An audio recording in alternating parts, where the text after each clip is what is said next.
함께 말씀의 떡을 나누겠습니다. 우리 믿음의 성도들, 지난주 설교 제목을 아시나요? 제가 아마도 박준태 장로님이 가장 먼저 말씀하지 않겠나 예상한 바대로 우리 박준태 장로님이 복음의 동반자라고 말씀을 하시네요. 사실 서론에 이 본문을 서론을 썼어요. 지난주 설교 제목이 뭘까요? 하면서 복음의 동반자입니다 썼다가 그 답을 쓸 필요가 없겠구나 하면서 사실 원고에 지웠죠. 복음의 동반자. 복음의 동반자는 바로 기도죠. 전도의 동반자는 기도이고 기도의 동반자는 전도입니다. 전도하는 사람은 기도하고 기도하는 사람은 전도하게 되는 그런 영적인 원리가 있다. 기도하는 사람이 전도하지 않겠어요? 전도하는 사람이 기도 없이 전도하겠어요? 그러니까 전도의 동반자는 기도이고 기도의 동반자는 전도입니다 라고 말씀을 드렸죠. 그리고 예수님은 혼자 전도하지 않으시고 예수님은 자기 혼자 사역을 하지 아니하시고 12명의 제자와 함께 동반자로서 하나님의 나라를 섬기셨죠. 제자들의 동반자는 예수님이시고 예수님의 동반자는 제자들이죠. 그와 마찬가지로 예수님의 동반자는 우리 자인교회 성도들이고 자인교회 성도들의 동반자는 예수 그리스도십니다. 우리 모두가 예수와 함께 이 전도의 길, 기도의 길을 잘 걸어가는 우리 모든 성도들이 되시기를 주의 이름으로 축원합니다. 축원합니다. 이제 오늘 본문 말씀을 설명합니다. 이 본문 말씀은 이제 산상수훈입니다. 산상수훈에 있는 본문을 오늘 잡았는데 산상수훈이란 바로 마태복음 5장부터 7장까지를 산상수훈이다 그렇게 얘기합니다. 왜 그렇게 얘기한지 아시죠? 바로 산상이라는 것은 산에 올라갔다는 얘기고 수훈이라는 것은 예수께서 교훈하셨다, 말씀하셨다는 의미를 합쳐서 산상교훈, 산상복음, 산상수훈이라 그렇게 별명을 붙여 놓은 거죠. 그래서 예수께서 산에 올라가신 것이 마태복음 5장에 나타나고 5장 1절이죠. 그리고 예수께서 산에서 내려온 것이 마태복음 8장 1절에 나오니까 5장과 6장과 7장은 산상수훈이다 그렇게 말을 하죠. 그래서 5장 1절을 보면 이렇게 우리가 이제 들려주잖아요. 마태복음 5장 1절 읽겠습니다. 예수께서 무리를 보시고 제자들이 나온지라. 마태복음 8장 1절에 보면 예수께서 수많은 무리가 따르니라. 예수님께서 산에 올라가셨다가 예수께서 산에서 내려오셨으니까 산에서 하신 말씀이 산상수훈이다 이런 말씀이에요.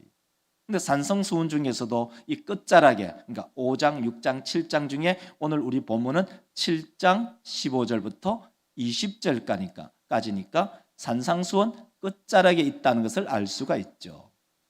그래서 예수께서 산상수훈 끝자락에 하시는 말씀이 뭐냐? 오늘 본문 말씀에 거짓 선지자들 조심해라. 거짓 선지자들 조심해라. 오늘 본문 말씀 한번 읽어볼까요? 15절입니다. 15절 보면은 거짓 선지자들을 삼가라. 너희에게 나오나. 왜 거짓 선지자를 조심하고 왜 거짓 선지자를 삼가해야 되는가? 주의해야 하는가? 그 이유가 뭐죠? 구별하기 어렵기 때문이에요. 구분하기가 어렵기 때문이에요. 왜? 변장을 하고 왜? 가면을 썼기 때문에. 양의 옷을 입었는데 그 속에는 노락질하는 이리의 마음을 가지고 있기 때문에 구별하기 어렵기 때문에 구분하기 어렵기 때문에 흑백을 선명하게 알기가 어렵기 때문에 삼가 조심해야 한다. 예수께서 그렇게 말씀을 하셨어요. 자, 오늘 본문 말씀을 가지고 제목을 이렇게 잡았어요. 나는 어떤 나무일까? 한번 따라할까요? 나는 어떤 나무일까? 나는 어떤 나무일까? 예수께서는 거짓 선지자들을 삼가하고 조심하라는 말씀을 하시면서 거짓 선지자에서 얘기를 하지 않고 뭘 얘기하냐면 나무에 대해서 얘기를 하네요. 거짓 선지자를 조심하라고 해놓고 예수님은 나무에 대해서 얘기를 하고 계셔요. 근데 나무의 기본적인 제1원칙이 있어요. 그게 뭐냐? 오늘 본문 말씀 첫 번째로 나무의 열매는 바뀌지 않아요. 예수께서 거짓 선지자 얘기해 놓고 그 예를 실례를 나무에 딱 비유하시는 거예요. 나무의 열매는 바뀌지 않아요. 한번 따라 할까요? 나무의 열매는 바뀌지 않아요. 그렇죠. 나무의 열매는 절대로 안 바뀌어요. 우리 자인에 사시는 또 우리 특히 경산에 사시는 모든 분들은요 정말 축복받은 분이에요. 저는 골짜기 살고 정말 유실 수가 없는 동네에서 살았어요. 여기는 어마어마한 유실수, 어마어마한 꽃들이 피는 정말 축복받은 땅에서 여러분들이 살아가고 계시는 거예요. 정말 축복받은 땅이에요. 여러분 저 영양에서 봉화에서 우리 저 골짜기 삶 살아보세요. 이런 만발하는 꽃들을 볼 수 있는가? 자고 일어나도 산, 아침에 일어나도 산, 온 천지에 산밖에 없는데 여러분은 어느 곳에 가든지 참 어떻게 보면 이 경산 땅에 이 청도 땅에 얼마나 많은 꽃들이 피는지, 그리고 작은 언덕배기마다 커피숍이 다 들었었잖아요. 그래서 서울에 있는 저희 선후배나 동료 친구들이 오면은 커피숍 어느 커피숍에 가도 다 좋대요. 한 번은 제가 저하고 가장 친한 그 김한우 목사가 이런 말을 해요. 그 목사한테 좋은 커피숍 데려다가 줄게 이러는 거예요. 그 동네가 어디면 을왕리라는 동네였어요. 앞에 가면은 막 연못이 정말 좋대요. 그래서 잔뜩 기대하고 갔네요. 을왕리 커피숍에 가보니까요 똥물이에요. 물도 깨재재하고 호수도 별로 크지 않고 물도 맑지도 않아요. 그래서 언젠가 한번 내려왔어요. 지난주인가 목양교에 집회를 왔네요. 그래서 시간이 나서 차 한잔하고 밥 한 그릇 먹으면서 어디 가냐? 방곡지에 갔어요. 여러분 다 아시네. 방곡지에 가면 커피숍이 2개가 있더라고요. 그래서 조금 높은 데 가서 방곡지를 보면서 커피를 하는데 정말 감탄을 하더라고요. 왜 이제야 데려왔냐고. 왜 이제야 데려왔냐고. 그러면서 그 방곡지를 한 바퀴 돌았어요. 전에는 방곡지가 완전히 돌 수가 없었는데 이번엔 이렇게 하니까 그 위에 산비탈로 길을 내놨더라고요. 버드나무가 한 수백 년은 된 그 버드나무가 있고, 그리고 그 위를 한 바퀴 돌면서 그 차를 한 잔 마시고 대접을 하고 왔는데요. 정말 우리 경산에 산다는 것은 어마어마한 축복이에요. 꽃이 만발하는 그런 동네에 우리가 살잖아요. 근데 그 꽃의 이야기를 하면서 거기는 매화꽃도 있고 복숭아꽃도 있고 살구꽃도 있고 매실꽃도 있고 여러 꽃들이 있어요. 그 꽃을 보면은 농부들은 쫙 알아요. 저 꽃이 지면은 저 나무에는 어떤 열매가 맺힌다. 농부들은 알아요. 매실꽃이 지면은 그게 매실이 열린다. 복숭아꽃이 지면은 거기에 복숭아 열매가 열린다. 매화 꽃이 지면은 매화 열매가 맺힐 것이다. 다 알아요. 근데 일반인들은 잘 몰라요. 그게 뭐가 뭔지. 그 꽃이 그 꽃처럼, 그 꽃이 그 꽃처럼 아무것도 몰라요. 그러나 일반인들도 반드시 알아요. 언제요? 꽃이 떨어지고 열매가 맺히면. 그리고 그 열매가 잘 지면은 나중에 결국 이렇게 탐스럽게 굵어지면 저 나무는 복숭아 나무구나. 저 나무는 자두나무구나. 저 나무는 살구나무구나. 어떻게 알죠? 열매로 그 나무를 알 수밖에 없습니다. 그래서 16절에 보면 이렇게 말합니다. 16절을 읽어보면 이렇게 말하죠. 그들의 가시나무에서 또는 엉겅퀴에서 따겠느냐? 수사 의문문으로 질문해요. 무슨 말이죠? 딸 수 없다. 그것도 죽어도 딸 수 없다. 하늘이 두 쪽 나도 딸 수 없다. 땅이 들러 꺼져도 딸 수 없다. 그들의 열매로 그들을 알지니 가시나무에서 포도를 딸 수 없다. 또는 엉겅퀴, 우리가 말하는 이 가시덤불에서도 무화과를 딸 수 없다라는 것을 강조하기 위해서 두 번이나 얘기해요. 자, 그래서 이것을 표로 보여주면 이렇게 표를 볼 수가 있죠. 나무는 열매로 안다.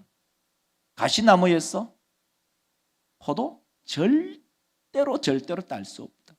엉겅퀴, 가시덤불 부글부글 일어나는 그 가시덤불에서 무화과 절대로 딸 수 없다. 여러분 가시 한번 나무 보실래요? 우리는 가시나무 보면 우리 알 수 있잖아요. 가시나무 보세요. 가시나무 그죠? 알 수 있잖아요. 복숭아 밭 울타리로 사용하고 있는 가시나무. 그리고 엉겅퀴와 가시나무의 공통점이 뭐냐? 이 두 가지의 공통점은 한 가지가 있는데 그 공통점은 가시가 있다는 거예요. 또 다른 공통점 한 가지 있는데 열매가 없다는 거예요. 열매가 소용없어요. 우리 모든 믿음의 성도들, 우리 모든 믿음의 권속들의 가운데 하나님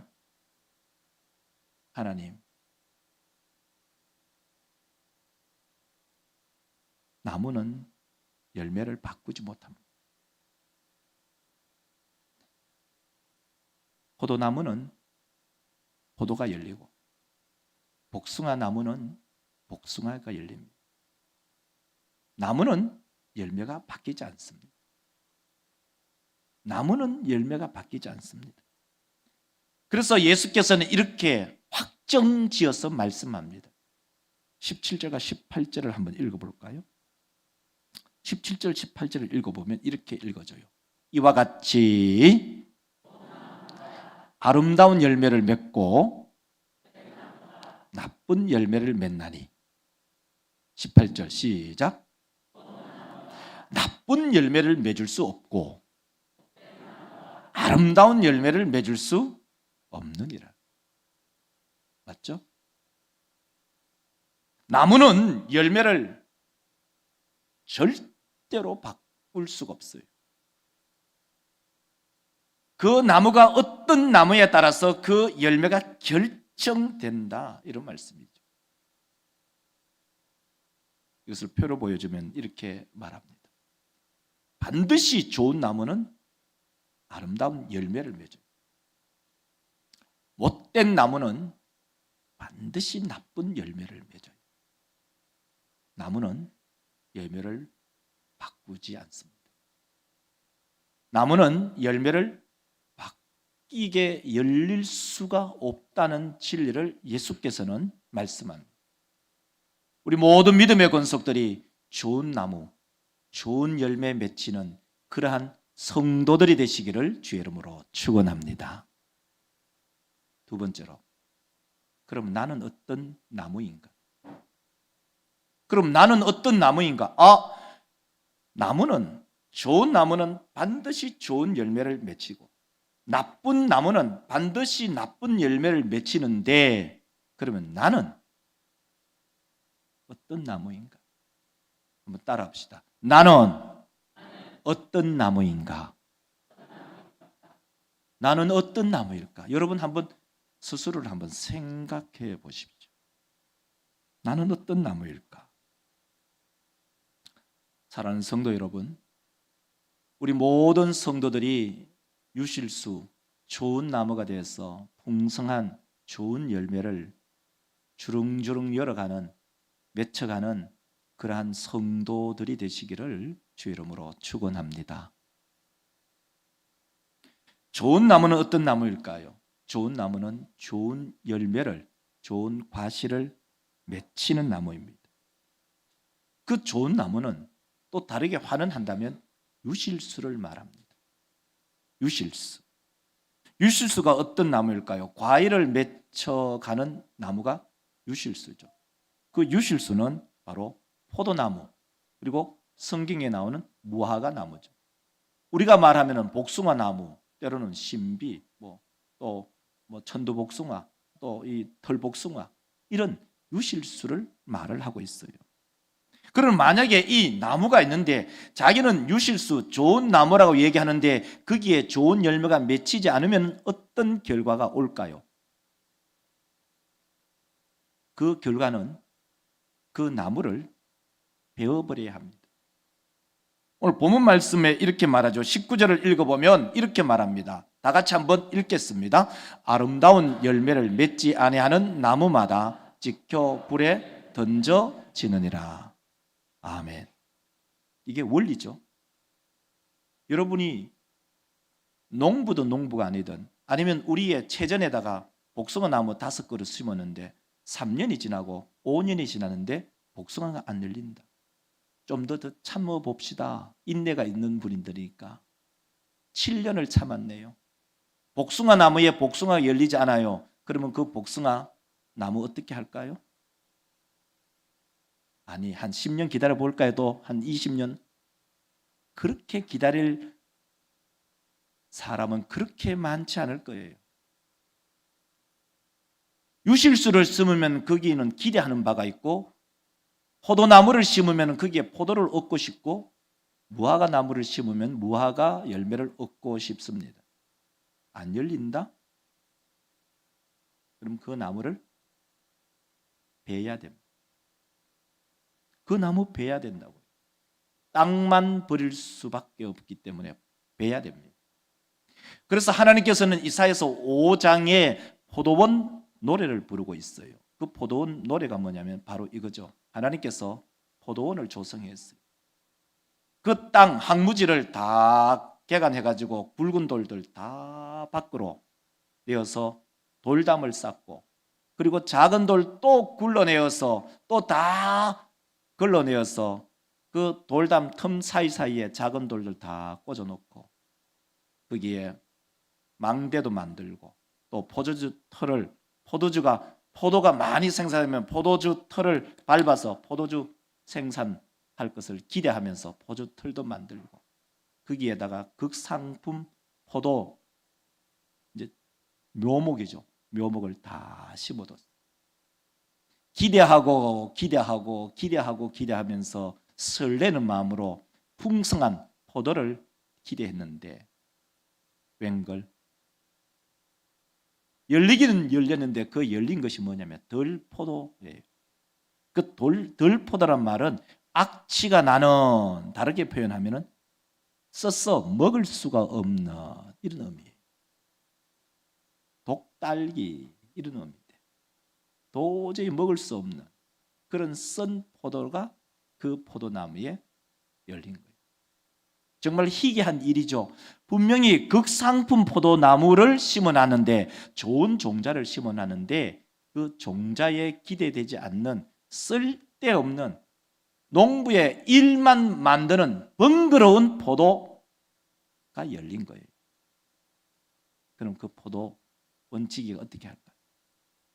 그 포도나무를 싹 다 베어버린다, 이런 말이에요.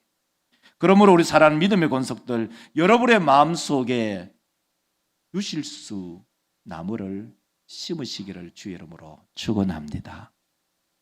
그것은 포도나무일 수도 있고, 그것은 무화과 나무일 수도 있고, 그것은 복숭아 나무일 수도 있어요. 여러분의 마음속에 유실수 나무를 심는 그러한 믿음의 권속들이 되시기를 주의 이름으로 축원합니다.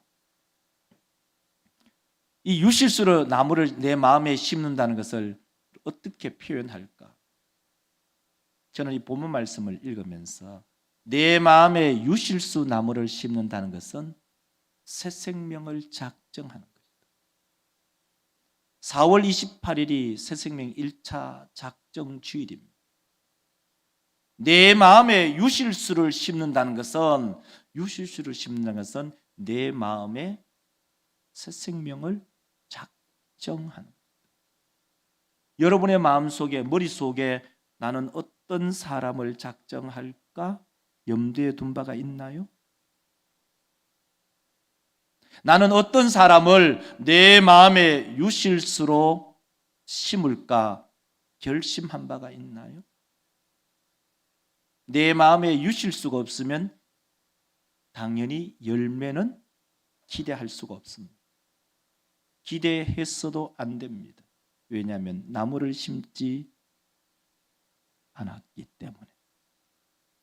나무를 심지 않은 곳에서 어떻게 열매를 기대할 수 있을까요? 절대로 열매를 기대할 수가 없습니다. 우리 성도들, 우리 믿음의 권속들, 사랑하는 성도들의 마음속에 한 그루, 두 그루, 세 그루의 유실수 나무를 심으시기를 주의 이름으로 축원합니다. 기시미 이치로라는 사람이 이런 책을 썼어요. 아무것도 하지 않으면 아무 일도 일어나지 않는다. 유실수 나무를 심지 않으면 유실의 열매를 얻을 수가 없습니다. 아무것도 하지 않으면 아무 일도 일어나지 않습니다. 새 생명을 작정하지 않으면 새 생명의 열매를 절대로 얻을 수가 없습니다. 새 생명을 작정하신 분만이 새 생명의 열매를 얻을 수가 있습니다. 그러므로 우리 모든 믿음의 권속들이 새 생명의 유실수를 심는 하나님의 거룩한 일꾼들이 되시기를 주의 이름으로 축원합니다. 아무것도 하지 않으면은 아무 일도 일어나지 않습니다. 우리 모두가 새 생명을 우리의 마음속에 작정할 준비를 해 놓으시기를 바랍니다. 나는 어떤 나무일까? 한번 따라할까요? 나는 어떤 나무일까? 따라하십시오. 눈 감지 마시고 제가 보고 있어요. 누가 눈 감고 있는지 한번 따라합시다. 나는 어떤 나무일까? 포도나무일까? 따라하시라니까요. 포도나무일까? 가시나무일까? 무화과나무일까? 엉컬키일까? 두 개의 카테고리가 두 개의 범주로 나누어져요. 나는 유실수의 나무일까? 나는 가시나무나 엉컬키일까? 여러분, 우리 모든 믿음의 권속들이 탐스러운 이 복숭아를 한번 보십시오. 이 복숭아를 보면 참 탐스러워요.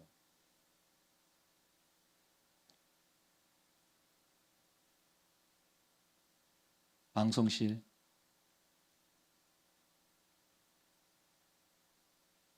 준비가 안 됐군요. 그러면 이제 또 나오는군요.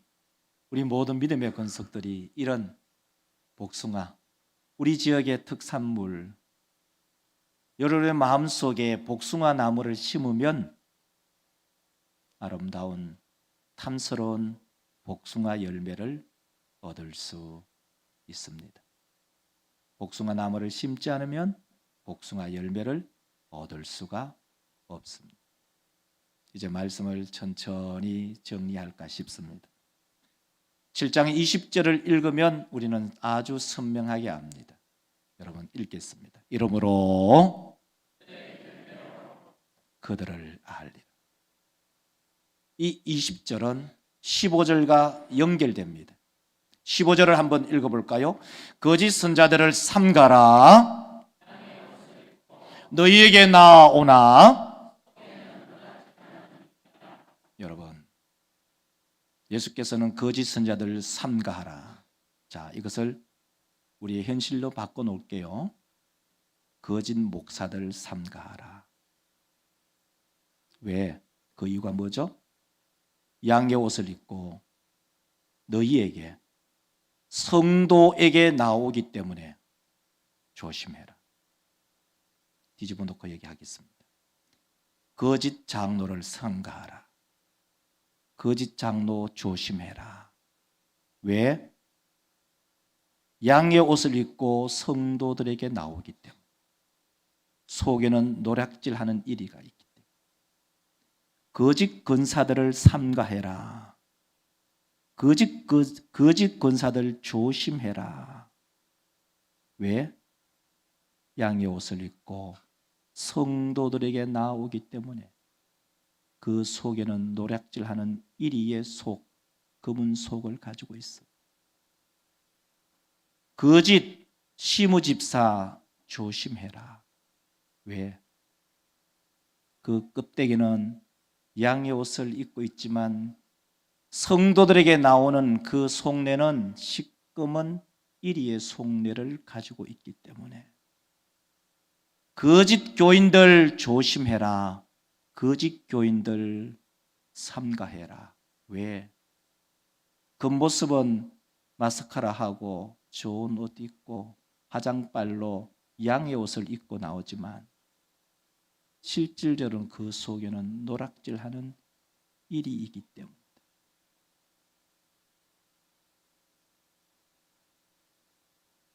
껍데기는 울창하고 무성한 잎을 가지고 있지만 실질적으로 열매 없는 삶을 사는 사람을 두고 얘기하고 있어요. 교회 안에는 교인이 있고 교회 안에는 성도가 있어요. 교회 안에는 교인이 있고 교회 안에는 성도가 있어요. 껍데기는 그럴듯하게 보이지만 실질적으로는 그 속에 이리의 생각을 가지고 살아가는 사람들이 있음을 우리 주님께서는 주의하라고 우리 모두에게 경고합니다. 오늘 말씀을 우리 모두가 마음에 찬찬히 새겨 놓으시기를 주의 이름으로 축원합니다. 나는 어떤 나무일까? 다른 사람 볼 거 없어요. 나는 어떤 나무일까? 나는 어떤 나무일까? 10년 된 나무, 20년 된 나무, 30년 된 나무, 50년 된 나무, 70년 된 나무, 100년 된 나무. 그 나무에 열매가 없다면 과연 그 나무가 포도나무라고 얘기할 수 있을까요? 말로는 포도나무라고 얘기해요.